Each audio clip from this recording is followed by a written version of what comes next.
በስተመጨረሻም አይሾ ስፒድ በአፍሪካ የነበረው ቆይታ ካም ቱ ዘ ኤንድ ወደ መጨረሻው ቀርቧል። አፍሪካ የነበረው ቆይታ ተጠናቋል።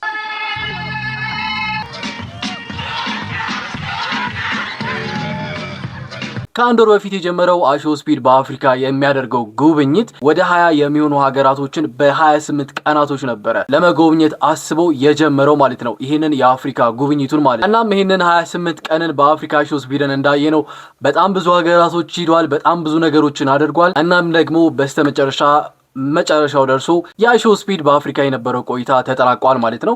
ይህንን ጉብኝቱን የጀመረው በመጀመሪያ ከአንጎላ ነበረ። ካስታወሳችሁ ያው እንደ መጀመሪያ አንጎላ የሆነ ትንሽ ዝግም ያለ ነገር ነበረ። ከዛ በኋላ ነው ሞቅ እያለ ይመጣ። ኢትዮጵያ ውስጥ የነበረው የአይሾ ስፒድ ቆይታ እጅግ በጣም ድንቅ ነበር። እሱን በኋላ ላይ ያነሳላችኋለሁ። ለየት ያለ ነው። አሁን ግን ከመጀመሪያ ጀምሬ የተፈጠሩ ነገሮችን ልንገራችሁ። በመጀመሪያ አይሾ ስፒድ ስትሪሙን የጀመረው ከአንጎላ ነው። የመጀመሪያይቱ ሀገር አንጎላ ነች። በዛ የነበረው ቆይታ ያው እንደ መጀመሪያውም የሆነ ዝግም ያለ ነገር ብዙ ነገር አልነበረም። ከዛ በኋላ ነው ሞቅ እያለ የመጣው ማለት ነው። ከዛም በኋላ ወደ ደቡብ አፍሪካ ሄዷል። ከዛም ሞዛምቢክ ሄዷል። ሞዛምቢክ በጣም የምታምር ሀገር ነች። እኔ እንደዚህ ታምራለች ብዬ አልጠበቅኩም። ከዛም በኋላ ስትሪሙ እንደቀጠለ ነው። እስዋቲኒ የምትባል ሀገር ሄዷል። ቦትስዋናም የሚባል ሀገር ሄዷል። ከዛ የት ነው የገባው? ዚምባብዌ ነው የገባው። ዚምባብዌን ያነሳውላችሁ ለምንድን ነው? የአይሾ ስፒድ መንታ ወንድም እዛ ነበር ያገኘው ማለት ነው። ዚምባብዌን ስናሳውስ ያንን ልጅ መቼም አንረሳውም አይደለ? እና ደግሞ ዚምባብዌ የተገናኙበት መንገድ በጣም የሚገርም አይነት መንገድ ነበረ፣ ሁለቱ ሲገናኙ ማለት ነው።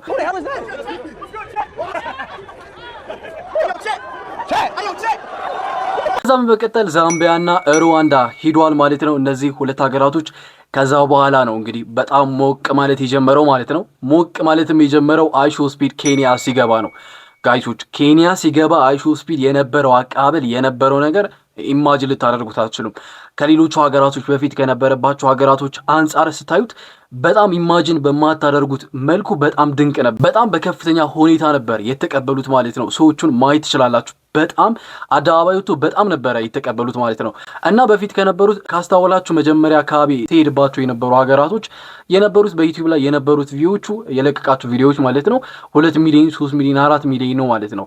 ግን ኬንያ የነበረው ቆይታ ቪዲዮ ማለት ነው 10 ሚሊዮን ቪው ነው ያገኘው ማለት ነው። ይሄ በጣም ትልቅ ቪው ነው ማለት ነው ከሌሎቹ አንጻር ስታዩት ማለት ነው።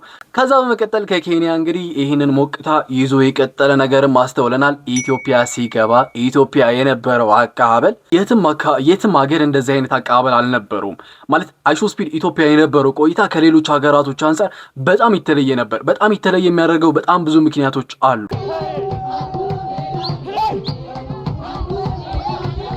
ከነዛ መካከል አይሾ ስፒድ ራሱ እንደተናገረው ሙሉ አቅሜ ውስጥ ያለውን ኢነርጂን በሙሉ እንድጠቀም ነው ያደረጉኝ ብሏል። እዛ ያለው ኢነርጂ ማለት ነው ኢትዮጵያ ውስጥ ያገኘው ኢነርጂ ሙሉ ለሙሉ አቅሙን እንዲጠቀም ነው ያደረገው ማለት ነው። ፌንት ሲሰራ ራሱ አይታችሁታል።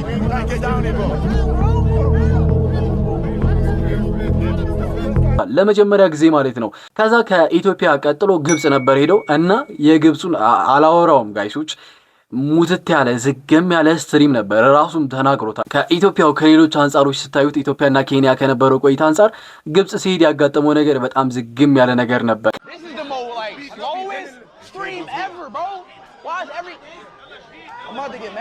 ከዛ በመቀጠል የአፍሪካ ዋንጫ ወደሚዘጋጅበት ወደ ሞሮኮ ነበር ሄደው። ሞሮኮ ሲሄድም ያው አሪፍ ነገር ነበረ። ልክ እንደ ኬንያው ያክል ወደ 10 ሚሊዮን አካባቢ ቪው ነበረው ማለት ነው የተለቀቀው ቪዲዮ በዩቲዩብ ላይ ማለት ነው። እዛም የነበረው ነገር በጣም አሪፍ ነበረ። ያው የሞሮኮ ቆይታው ሁሉም ጥሩ ለማለት አይቻልም። አንዳንድ ቦታ ያው የዘር ምናምን እንትራለ ወደዛ ጉዳይ አልጋም፣ ግን አንዳንድ የሚያስጠሉ ነገሮች ነበሩ። ግን የሞሮኮ ነገር ከኬንያ ከግብጽ አንጻር የተሻለ ነበር። ከዛ በኋላ ሞሮኮ ተሸንፋ ሴኔጋል አሸንፋለች። አሁን አይሾ ስፒድ የት ነው ሄደው? ሴኔጋል ነው የገባው። እንትሩ ራሱ አካሄዱ ራሱ በእቅድ ይመስለኛል። እና ሴኔጋል ዋንጫ አሸንፋ ነበር ሴኔጋል የገባው ማለት ነው። እና አይሾ ስፒድ ሮናልዶ ወይስ ሜሲ ብሎ ሲጠይቅ ሳዲዮ ማኔ ነበር ያለው። ያ ሰውዬ ትዝ ይላችኋል? ሜሲ ሮናልዶ ሳዲዮ ማኔ። ለዛ ሴኔጋል ውስጥ የነበረውን ቆይታ እንደጨረሰ ወቀጥታ ወደ ናይጄሪያ ነበር ሄደው። ናይጄሪያ ውስጥ ሁለት በጣም የሚገርሙ ነገሮች ተፈጥሯል። እነሱ ነገሮች ምንድናቸው? የመጀመሪያው አይሾ ስፒድ 21 ዓመት ሞልቶት ነበረ። ሁለተኛው ደግሞ ቻናሉ 50 ሚሊዮን ሰብስክራይበር ገብቶ ነበር በአንድ ቀን እዛ ናይጄሪያ ውስጥ ማለት ነው።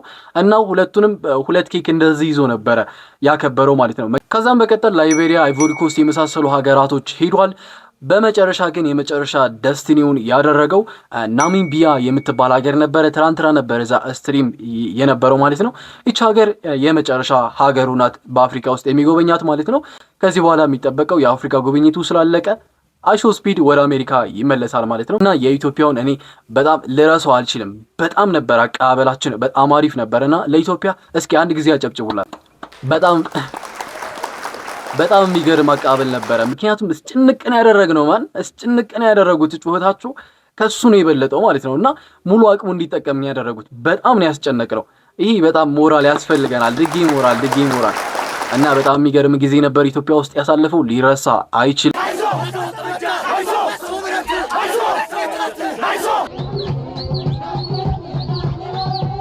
እናም በመጨረሻ አይሾ ስፒድ የአፍሪካ ቆይታውን ጨርሷል።